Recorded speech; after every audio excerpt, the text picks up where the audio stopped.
Hello friends, good morning to you. इस video में हम लोग यूपी टेट के एक प्रैक्टिस सेट को देखेंगे कि हर क्वेश्चन को कैसे हम लोग एक एक क्वेश्चन को अटेम्प्ट कर सकते हैं और बहुत ही आसानी से अटेम्प्ट कर सकते हैं। यूपी टेट में जो इंग्लिश आता है बहुत ही ज़्यादा टफ नहीं होता है, बहुत ही सिंपल इंग्लिश होता है और एक एक क्वेश्चन हम लोग सॉल्व करेंगे और देखिए कितना आसानी से सॉल्व हो रहा है। आइए तो हम लोग यूपी टेट का जो प्रैक्टिस सेट है, प्रीवियस ईयर का ये प्रश्न है, सारे क्वेश्चन प्रीवियस ईयर से आए हुए हैं। लिख रखा है choose the correct word order. Choose the correct word order मतलब ये जो चार ऑप्शन दिए गए हैं इसमें आपको सेलेक्ट करना है कि कौन सा जो एक ऑर्डर है वर्ड्स का वो सही तरीके से लिखा गया है। तो किसी भी सेंटेंस को लिखने के लिए सबसे पहले आपके पास होना चाहिए सब्जेक्ट, फिर आप लिखते हैं वर्ब, फिर लिखते हैं ऑब्जेक्ट। तो आप देख लीजिए इसमें कौन सा लिखा है जो इस पे इसको फॉलो कर रहा है, मतलब पहले सब्जेक्ट आना चाहिए, वर्ब फिर से ऑब्जेक्ट आना चाहिए। ठीक है, तो जैक लव्स म्यूजिक। जैक क्या पसंद करता है? म्यूजिक पसंद करता है। पहला वाला ऑप्शन होगा नहीं क्योंकि म्यूजिक लिखा है, जैक लिखा है, इसका मीनिंग नहीं बन पाएगा। सेंटेंस भी वो नहीं बना पाएगा क्योंकि पहले सब्जेक्ट हमारे पास होना चाहिए। म्यूजिक लव्स जैक, और म्यूजिक यहाँ पे रख दिया गया, जैक को यहाँ रखा गया। नॉन लिविंग है और नॉन लिविंग कोई चीज़ है, अगर उसको सब्जेक्ट की जगह पे आप लिखेंगे तो या तो उसको पैसिव वॉइस बनाना पड़ेगा, नहीं तो अगर एक्टिव वॉइस में लिखेंगे तो मीनिंग नहीं निकल पाएगा क्योंकि नॉन लिविंग जो ये ऑब्जेक्ट है ये कोई काम कर नहीं पाएगा। नॉन लिविंग से हम कोई काम नहीं करा सकते हैं। यहाँ पे जैक म्यूजिक लव से नहीं होगा क्योंकि यहाँ पे लव वर्ब है ना, तो सब्जेक्ट के बाद आपको वर्ब ही लिखना पड़ेगा। अगर आपने सब्जेक्ट लिखा फिर यहाँ ऑब्जेक्ट लिख दिया और यहाँ पे आपने वर्ब लिखा तो ये सेंटेंस का सीक्वेंस जो है ना गलत हो जाएगा। तो आपका ये करेक्ट वाला होगा सी। नेक्स्ट क्वेश्चन है, थोड़ा सा फास्ट देखेंगे हम लोग। Choose the correct pronoun. इसमें करेक्ट प्रोनाउन को आपको सेलेक्ट करना है। तो it was my brother who went with. तो it was my brother who went with, जो गया, विथ यहाँ पे आ रखा है। अब देखिए ये है आपका रिलेटिव प्रोनाउन। न्यूज़पेपर भी जब मैं पढ़ा रहा था तो उसमें रिलेटिव प्रोनाउन का कंसेप्ट मैंने बता रखा है कि भाई रिलेटिव प्रोनाउन जब आता है किसी भी सेंटेंस में तो अपने पहले एक ये एंटीसीडेंट लेकर के आता है और इसका एंटीसीडेंट है माई ब्रदर। तो ये काम करेगा एक सब्जेक्ट के तरीके से, यानी कि माई ब्रदर वेंट, मेरा ब्रदर गया, विथ। अब यहाँ पे ये जो आप देखेंगे ऑब्जेक्ट का पार्ट है, ये ऑब्जेक्ट का पार्ट है, ये प्रीपोजिशन है। तो प्रीपोजिशन के बाद अगर आपको प्रोनाउन लिखना है तो प्रोनाउन होना चाहिए ऑब्जेक्टिव केस में। इसमें आप देखेंगे तो ये सब्जेक्टिव केस है, ये आपका पॉजिटिव केस है, ये आपका सब्जेक्टिव केस है। इसमें एक ही प्रोनाउन है जो किस केस में लिखा गया है? ऑब्जेक्टिव केस में। तो यहाँ पे ऑब्जेक्टिव केस का प्रोनाउन चाहिए तो आंसर क्या होगा आपका? ये आंसर करेक्ट होगा। नेक्स्ट क्वेश्चन है, इस तरीके से एक एक क्वेश्चन का बहुत ही आसानी से आप सॉल्यूशन कर देंगे। एक एक क्वेश्चन के MBA करके देखते हैं हम लोग। What are the words that spell the same backwards card. तो यहाँ बैकवर्ड्स का मतलब होता है पीछे की तरफ। तो यहाँ बोल रहा है कि इन चारों में से कौन सा ऐसा ऑप्शन है जिसका जो मीनिंग है वो सेम वही है जो बैकवर्ड्स का है। तो इसका हो जाएगा आपका पेलिंड्रोम। तो पेलिंड्रोम का मतलब होता है बैकवर्ड, मतलब पीछे की तरफ। तो ये वाला करेक्ट होगा। Choose the plural of the given words. यहाँ जो वर्ड्स दिए गए हैं इन वर्ड्स में से आपको उसको सेलेक्ट करना है जो प्लूरल है। तो प्लूरल इसमें क्या है? बॉक्स आपको प्लूरल लग रहा है? नहीं, ये गलत है। ये प्लूरल बना रखा है लेकिन गलत बनाया है, सही नहीं है, तो ये गलत होगा। बॉक्सर गलत है, इसका प्लूरल क्या बनेगा? बॉक्स। जैसे कि BOX, तो अगर एक्स आ रहा है इससे पहले वॉवेल है तो इसमें ES जोड़ करके इसका प्लूरल हम क्या करते हैं? बनाते हैं। ये नाउन का चैप्टर है। छोटे क्लासेस में आप नाउन पढ़े होंगे तो छोटे क्लासेस में 6-7 में ये आता है। Choose the singular of the given words. Lives, तो इसका लिव्स का यहाँ पे हमें चाहिए सिंगुलर। सिंगुलर का मतलब जो लिव्स लिखा गया है ना, लिव्स, इसका सिंगुलर फॉर्म चाहिए। तो ये क्या हो जाएगा? लिफ। लिफ क्या होगा? इसका सिंगुलर होगा क्योंकि रूल ये है कि अगर कोई वर्ड F से या FE से ख़त्म होता है तो इसको हम क्या करते हैं? हटा देते हैं और हटाने के बाद उसका प्लूरल बनाने के लिए उसमें VES क्या करते हैं? जोड़ देते हैं। जैसे मान लीजिए वाइफ, तो इसका आपको बनाना है प्लूरल, तो वाइफ का हो जाएगा WIVES, वाइफ्स। तो ये इसका प्लूरल होगा। तो अगर F आ रहा है या FE आ रहा है तो इसको हटा देंगे और हटाने के बाद उसमें भी ES को हम क्या करेंगे, ऐड कर देंगे, तो वो बन जाएगा आपका प्लूरल। तो इसका आंसर कौन सा होगा, लीफ आंसर होगा। नेक्स्ट देखिए, नेक्स्ट क्वेश्चन ऐसे है, which is not an antonym of given word. तो यहाँ पे दिया है लवली, तो लवली का चाहिए आपको एंटोनिम। तो एंटोनिम क्या होगा, अगली का मतलब क्या होता है, बदसूरत, खराब। ऑफुल का भी मतलब खराब कोई चीज़, जैसे ड्राइव नहीं होगा। तो इसका होगा, आपको एंटोनिम चाहिए ना, तो लवली मतलब सुंदर होता है, तो इसका एंटोनिम क्या हो जाएगा, टॉल। मतलब कि ये लवली और टॉल से, टॉल कहीं से भी जुड़ा हुआ नहीं है, तो एग्जैक्ट जो इसका एंटोनिम होगा टॉल होगा। ये तीनों नहीं हो सकता, ये तीनों एक दूसरे के सिनोनिम में बोल सकते हैं। What is your city like. देखिए इस टाइप के जो क्वेश्चन हैं ये थोड़ा परेशान करते होंगे। ऐसे क्वेश्चन का न तो हेड पता चलता है, न तो टेल पता चलता है। तो व्हाट इज योर सिटी, तो इस टाइप के क्वेश्चन जब आ जाएं तो ऐसे क्वेश्चन का आंसर चारों ऑप्शन में से बेस्ट जो डिस्क्राइब कर पाए, इसका आंसर बेस्ट जो सेट हो पाए उसी को देते हैं। तो इसमें आपका हो जाएगा what is your city like. तो what is your city like, तो यहाँ लिखा आई हैव नो आइडिया, मेरे पास कोई आइडिया नहीं है। It is small but nice, तो जैसे आपसे कोई अगर आपका शहर पूछे तो आप आंसर क्या करेंगे, आई हैव नो आइडिया, तो ये तो ऑप्शन गलत है कि आपका जो शहर है कैसा है। I like it lot, I did not like it, आप अपने शहर को पसंद नहीं करते, ऐसा तो हो नहीं सकता, तो ये ऑप्शन से दोनों नहीं होगा। तीसरा है I like it a lot, मैं बहुत ज़्यादा पसंद करता हूँ, and it is a small but nice, तो हम उस ऑप्शन को सेलेक्ट करते हैं जो ऑप्शन इस क्वेश्चन का बेस्ट आंसर दे पाए। तो इन दोनों ऑप्शन तो ये और ये दोनों सही है, लेकिन बेस्ट डिस्क्राइब कर रहा है ये वाला, तो इसको आप सेलेक्ट करेंगे। उस ऑप्शन को सेलेक्ट करना होता है जो बेस्ट डिस्क्राइब कर पाए। आइडेंटिफाई एडवर्ब, अब इसमें एडवर्ब आइडेंटिफाई करना है, तो इसको जब पढ़ेंगे तो एलवाई लगा हुआ जो वर्ड होगा वही एडवर्ब होगा। तो यहाँ पे लिखा है लाउडली, तो ये क्या हो जाएगा, आपका एडवर्ब हो जाएगा। जितने भी एडवर्ब होते हैं सब में एलवाई नहीं लगा होता, कुछ एडवर्ब ऐसे भी होते हैं जिसमें एलवाई नहीं होता है। चूज द वर्ड अपोजिट, इसमें बताना है अपोजिट वर्ड कौन सा है। ड्रॉट माने होता है सूखा, तो इसका अपोजिट क्या हो जाएगा, फ्लूड। फ्लूड माने बाढ़, बहुत ज़्यादा पानी वगैरह का होना, जमा होना, तो ड्रॉट माने होगा सूखा, तो फ्लूड माने क्या हो जाएगा, बाढ़। तो ऐसे एक एक क्वेश्चन को बहुत आसानी से सॉल्व कर सकते हैं। देखिए यूपी टेट का ये प्रीवियस ईयर का पेपर है, इस टाइप का पेपर आता है, इस टाइप का पेपर आता है। Choose the word opposite in meaning, हमको क्या बताना है, अपोजिट इन मीनिंग, अपोजिट बताना है। तो अपोजिट क्या हो जाएगा आपका, यहाँ पे दिया है एबिलिटी, एबिलिटी माने होता है योग्यता, तो एबिलिटी मतलब योग्यता, मतलब किसी चीज़ में सामर्थ्य का होना, पावर का होना, तो इसका अपोजिट क्या होगा, इन एबिलिटी, जिसमें योग्यता न हो, जिसमें क्षमता न हो, तो इनएबिलिटी हो जाएगा। Which prefix can be used with the following word, ये जो वर्ड दिया गया है इसमें कौन सा आप प्रीफिक्स लगाएं। प्रीफिक्स वो वर्ड होता है जिसको किसी भी वर्ड के पहले लगाते हैं तो उसका मीनिंग क्या हो जाता है, बदल जाता है, उसको हम बोलेंगे प्रीफिक्स। और एक होता है सफिक्स, तो इसको लगाते हैं लास्ट में। तो इनमें से कौन सा हम प्रीफिक्स लगा दें कि ये जो मीनिंग है इसका मीनिंग चेंज हो जाए और मीनिंगफुल एक वर्ड बन सके। तो टेक है, चीफ है, बिहेव है, तो इसमें कौन सा अगर देखें, नॉन टेक, नॉन चीफ, ये कोई वर्ड नहीं बन पाएगा, तो ये वाला तो होगा नहीं। मिसचीफ, यहाँ पे डी वाला अगर हम लोग देख लें, डी से भी कोई वर्ड नहीं बन पाएगा, इससे नहीं बन। इन बिहेव, अगर मान लीजिए बिहेव में ही इन लगाते हैं तो मीनिंग नहीं हो पाएगा ठीक से, तो इन बिहेव नहीं होगा। तो सबसे बेस्ट ऑप्शन है इसका मिस, यानी मिस्टेक, मिसचीफ, मिसबिहेव, ऐसे करके डी करेक्ट होगा। यहाँ पे fill in the blank with correct preposition, correct preposition भरना है।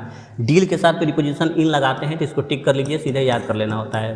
तो डील इन समथिंग होता है, डील इन समथिंग। आंसर भी दे रखा है, पढ़ने है तो आप पढ़ सकते हैं, लेकिन एग्जैक्ट यही होगा।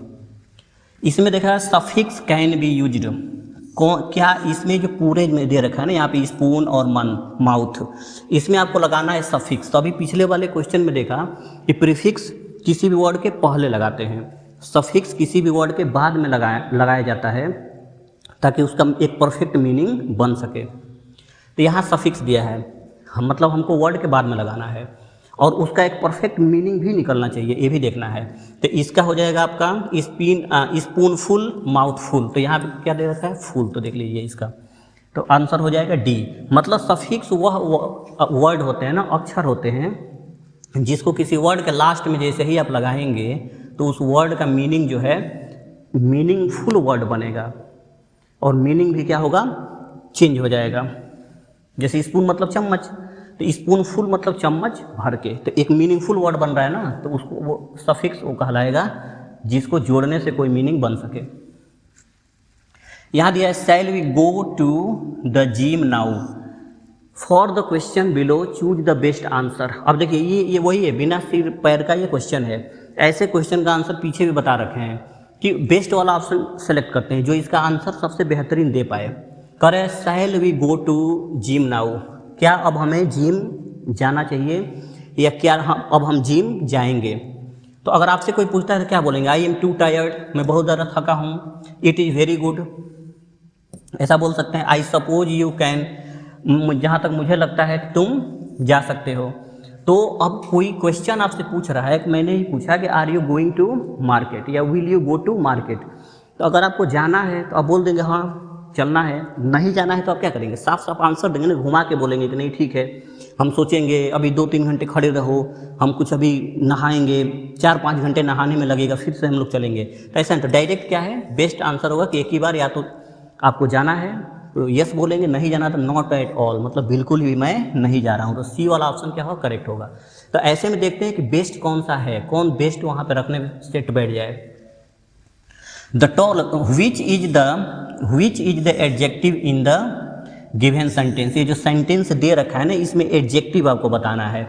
एडजेक्टिव क्या है, एडजेक्टिव हमेशा किसी नाउन को या प्रोनाउन को क्या करता है, डिस्क्राइब करने का काम करता है। जैसे मैंने लिखा टॉल बॉय, गुड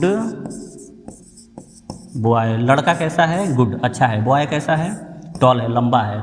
तो ये टॉल और गुड कहीं ना कहीं बॉय को क्या कर रहे हैं, डिस्क्राइब कर रहे हैं। तो यहाँ पे देख लीजिए, the tall girl met a boy, मतलब ये गर्ल कैसी है, टॉल है, जो लंबी वाली लड़की है, मेट मने मिली, अ बॉय मने एक लड़के से वो मिली। तो टॉल यहाँ पे क्या हो जाएगा, adjective.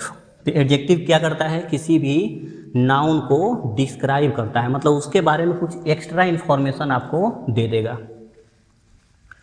Choose the preposition choose the option to which you can not add ER at its end form a new word. मतलब इसमें हमें क्या करना है कि choose the option to which you can not add ER, माने वह word इसमें से चूज करना है जिसमें ER को हम ऐड न कर पाएँ। Can not add, eight its and, उसके एंड में फॉर्म अ न्यू वर्ड, जिससे कि एक नया वर्ड न बन पाए। तो सून से हम सूनर बना सकते हैं, क्विकर बना सकते हैं, वीकर बना सकते हैं, लेकिन टाइमर कोई वर्ड नहीं होता है। तो सी वाला ऑप्शन होगा। Choose the best option to complete the given sentence, 17 number है। बेस्ट ऑप्शन सेलेक्ट करना है इस सेंटेंस को क्या करने के लिए, कंप्लीट करने के लिए। यहाँ पे मच लगाते हैं अनकाउंटेबल नाउन के साथ, ए लॉट ऑफ होता है, सम नहीं होगा, मैनी यहाँ पे बेस्ट होगा। हमें नंबर को दिखाने के लिए क्या लगाते हैं, मैनी लगाते हैं। तो बेस्ट ऑप्शन होगा बी वाला, मैनी लगाएंगे। 2 ऑप्शन तो ऐसे भी हटा सकते हैं, ये सम नहीं लगा सकते क्योंकि ये यहाँ पे ये दोनों ये सब ये क्वांटिटी को दिखाने वाले हैं।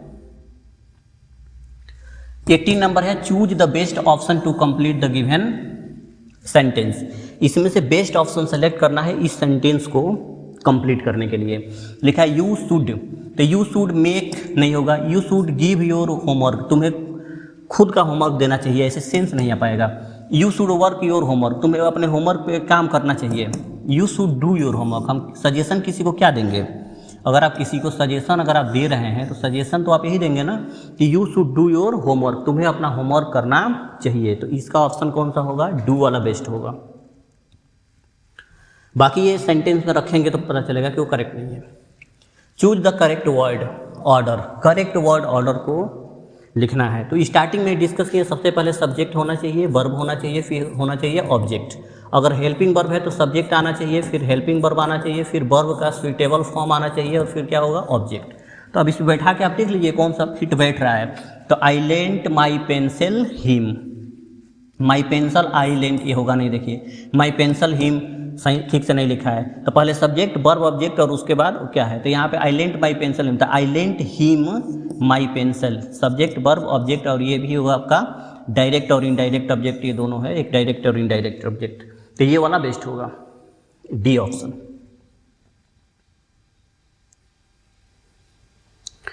20 नंबर है, choose the option to which you can add ly at the end to form a new word. इन चारों में से उसको सेलेक्ट करना है जिसमें ly हम पुट कर सकें ताकि एक नया वर्ड हम फॉर्म कर पाएँ। तो यहाँ पे सूनली, यहाँ पे ly ऐड करना है ना, सूनली, लेटली, फास्टली और नाउली। तो आप देखेंगे सूनली कोई वर्ड नहीं होगा, अगर आप इसमें जोड़ेंगे तो ये कोई वर्ड नहीं बना पाएगा। 20 नंबर जो क्वेश्चन है आपका, यहाँ देखिए 20 नंबर, इसमें सूनली कोई वर्ड होता नहीं है, नाउली कोई वर्ड होता नहीं है, फास्टली कोई वर्ड होता नहीं है, तो बेस्ट होगा क्या, बी वाला, लेटली वर्ड होता है, लेटली वर्ड होता है। ये इसमें अगर ly जोड़ देंगे तीनों में तो वो इंग्लिश में कोई वर्ड ही नहीं है। बेस्ट ऑप्शन तो यही है, सबसे बेस्ट एक्सप्लेनेशन। अब देखिए यहाँ पर कह रहे हैं choose the plural of the given word, इसका प्लूरल आपको क्या करना है, सेलेक्ट करना है। इससे पहले भी क्वेश्चन में बता रखे हैं कि अगर कोई भी वर्ड है उस वर्ड का जो एंडिंग है एफ या एफ ई से हो रहा है तो इसको हटा दीजिए, और वो हटाने के बाद इसी के जगह पे भी ई एस जोड़ दीजिए।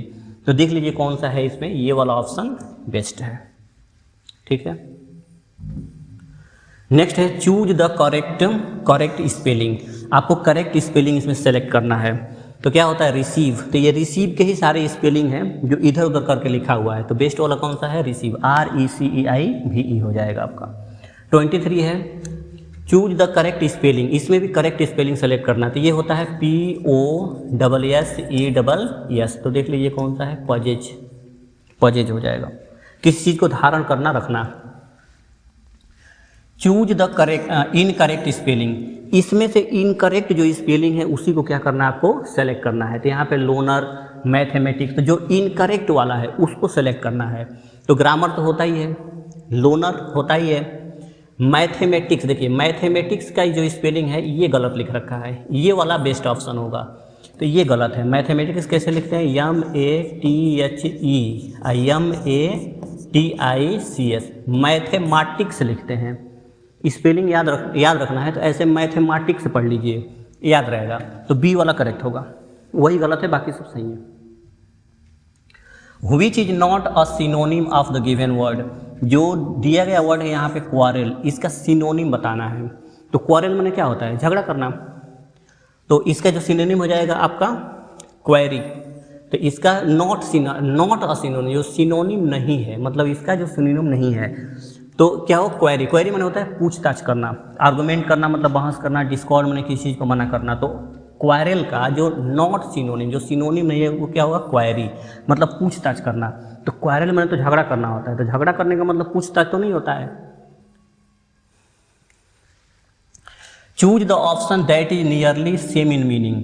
एंशिएंट का, इन चारों में से उस ऑप्शन को सेलेक्ट करना है जो एंशिएंट जो मीनिंग है ना इसके करीब है, माने एंशिएंट का जो मीनिंग है वही सेम मीनिंग इन चारों में से कोई एक दे दे, मतलब कि सब ले दे के आपको एंशिएंट का सिनोनिम ही चाहिए, एंशिएंट का सिनोनिम ही चाहिए। तो न्यू मतलब तो नया होता है, नहीं हो पाएगा। मिंट और सेगे का मतलब भी न्यू से है, कहीं ना कहीं अपडेट से है। इसका क्या हो जाएगा, एज्ड माने क्या हो जाएगा, ऐसी कोई चीज़ जो पुरानी हो, ज़्यादा समय का हो। Choose the option that is nearly same in meaning, plenty, मतलब प्लेंटी का आपको बताना है कौन सा इन चारों में से है जो प्लेंटी जो लिखा हुआ है इसी का मीनिंग कोई एक किस में है, इन चारों में से किस में एक में है। तो प्लेंटी माने होता है ज़्यादा, किसी चीज़ का ज़्यादा होना, तो क्या हो जाएगा, लॉट, बहुत ज़्यादा। लॉट माने अलॉट होता है, लॉट माने बहुत ज़्यादा होता है, किसी चीज़ का ज़्यादा होने के सेंस में। नेक्स्ट है 28, choose the word that can join the two given sentences, right properly, don't write at all. तो यहाँ पे बोल रहा है कि choose the word that can join the two given sentence, मैंने इसमें से कौन सा है चारों में से जो इन दोनों को ज्वाइन कर ले और ज्वाइन करने के बाद बेस्ट ऑप्शन दे पाए। तो यहाँ पे right properly, don't write at all. तो हम क्या बोलेंगे, तो बट लगाते हैं जब एक तरफ पॉजिटिव हो और दूसरी तरफ निगेटिव हो, तो ये तो नहीं हो पाएगा। दो नाउन को जोड़ने के लिए एंड लगाएंगे तो नहीं हो पाएगा। सो लगाते हैं ऐड करने के लिए, किसी चीज़ का कंक्लूजन के तौर पे सो लगाएंगे। तो बेस्ट ऑप्शन होगा और, मैंने राइट प्रॉपरली और, या डोंट राइट एट ऑल, या तो लिखो ही मत। तो बोलना होगा भी तो हम ऐसे ही बोलते हैं ना कि या तो लिखना है तो ठीक से लिखो, नहीं तो लिखो ही मत। 29 है, choose the word that can join the given two sentence. इसमें भी दो सेंटेंस को जोड़ना है, तो इसमें से चारों में से कौन सा है जो सबसे फिट यहाँ पे बैठ पाएगा। तो देखिए यहाँ पे बिकॉज हमेशा रीजन को दिखाता है, तो she is pretty, she is proud, तो रीजन तो हो नहीं पाएगा। व्हाइल क्या दिखाता है, किसी काम के कॉन्टिन्यूअस होने को दिखाता है। व्हाइल क्रॉसिंग द रोड आई सा ए बॉय, रोड पार करते समय मैंने एक लड़के को देखा। तो जब एक काम चल रहा हो और उसी के दौरान दूसरा कोई काम हो जाए तो व्हाइल वहाँ पे आता है, तो ये तो नहीं हो पाएगा, बिकॉज नहीं होगा। नॉट का यहाँ पे कोई काम नहीं है, तो क्या होगा, but. She is pretty but she is proud, मतलब वह सुंदर तो है लेकिन बहुत ही ज़्यादा घमंडी है, ऐसा करके। तो एक तरफ पॉजिटिव है तो दूसरी तरफ निगेटिव है। तो बट को हम तभी ऐड करते हैं जिसमें एक सेंटेंस का एक हिस्से में अगर पॉजिटिव है तो इसके बट के बाद वाले में क्या होगा, निगेटिव होगा। नेक्स्ट है, identify the verb in the given sentence. इस सेंटेंस में आपको पढ़ के बताना है कि कौन सा वर्ड है जो वर्ब है। तो द लिव्स, ये तो नाउन हो जाएगा। येलो एंड स्टिकी, ये भी नाउन है, दोनों के दोनों एंड कंजंक्शन से दोनों को जोड़ रखे हैं हमने, तो इनमें वर्ब क्या हो जाएगा, वर्ब होगा, तो बी वाला ऑप्शन करेक्ट होगा। तो ये हम लोगों ने यूपी टेट का ये पूरे क्वेश्चन को हम लोगों ने सॉल्व किया, एक एक क्वेश्चन इतना आसानी से आप आराम से कर सकते हैं। तो आई होप कि आप समझे होंगे इसको।